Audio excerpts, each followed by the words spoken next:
I was wrong. Yes, I know it's hard to believe, but I was in fact wrong.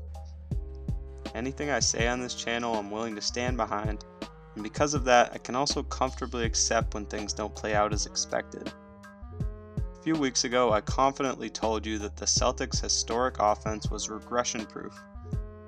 Here we are, 20 days into December, and the Celtics hold a league-worst offensive rating this month. Let's talk about how we got to this point, and what to make of the Celtics' recent struggles, along with how they can return to an elite level of play. If you're ready to slam the Celtics and take victory laps on their downfall, I don't blame you. You'd be dumb, but I don't blame you. They flat out played some of the worst ball imaginable for a team this talented. This discussion deserves more context than it received though, and I'm willing to provide that. Let's start from the beginning. The beginning of the road trip, that is. The Celtics began a 6-game road trip on December 4th in Brooklyn, followed by a game the very next day in Toronto without Al Horford thanks to health and safety protocols.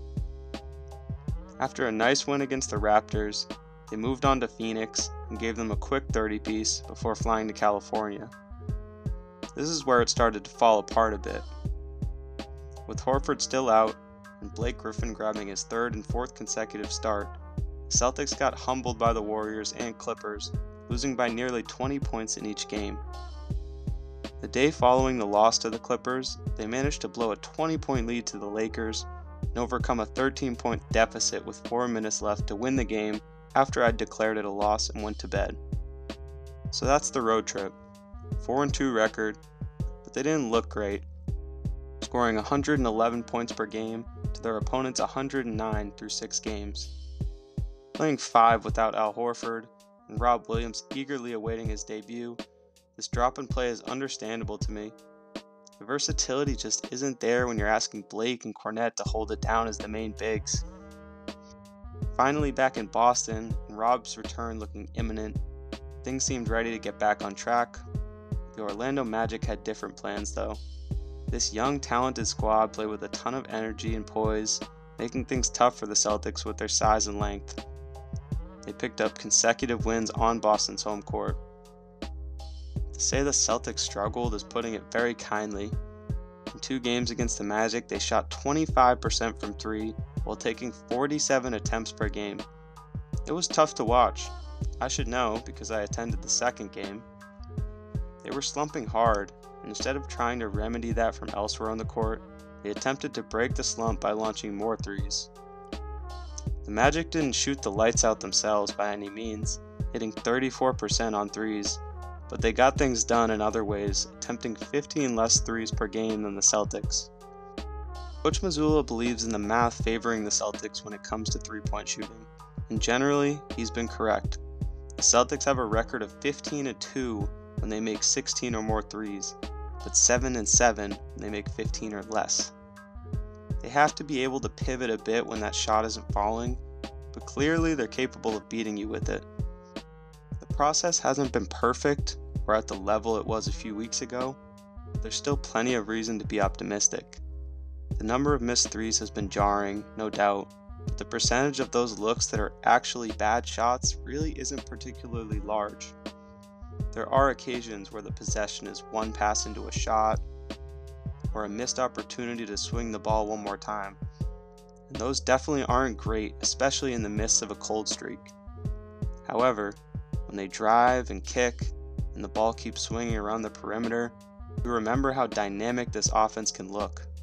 If they keep playing the right way, the offense should rebound quickly, because let's be honest, the Celtics might not be a 40% from 3 type of team, but they clearly aren't sub 30% either. If we're using a 5-game sample of mediocre shooting to define them, the 17 games shooting greater than 38% should hold some weight too.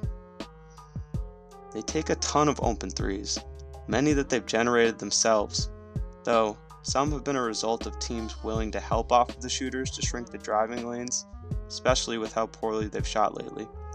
Simply, it's up to the players to make them pay on those looks. I'm willing to bet that they will. Additionally, with Rob working his way back into the rotation, it's very easy to see the difference that's going to make. In my opinion, it's big enough to help offset some of the shooting woes. His vertical spacing really opens things up on drives, and that's a consistent threat that his teammates really trust. Involving Rob in the action is usually great offense. Whether it's as a screener, it's rolling and slipping to the rim, it always forces the defense's hand. This improves the spacing a lot, as you can see on this play, with Fultz forced to leave his man and tag the roller. The other thing you'll see is on-ball work for Rob. It's often some type of handoff action where his screening and quick decision-making could shine.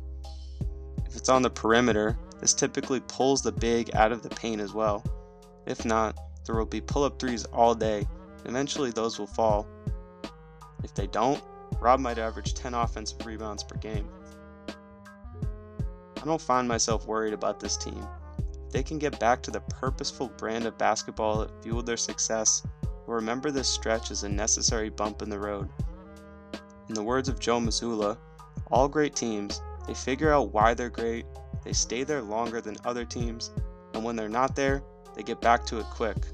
The Celtics were there, but now it's time to get back to it quick. The next few games should be telling, leading up to the Christmas Day matchup with the Bucks. That's all for today. Let me know your level of concern in the comments, and if I help ease that at all in this video. Thanks for watching, and I'll catch you next time. Peace.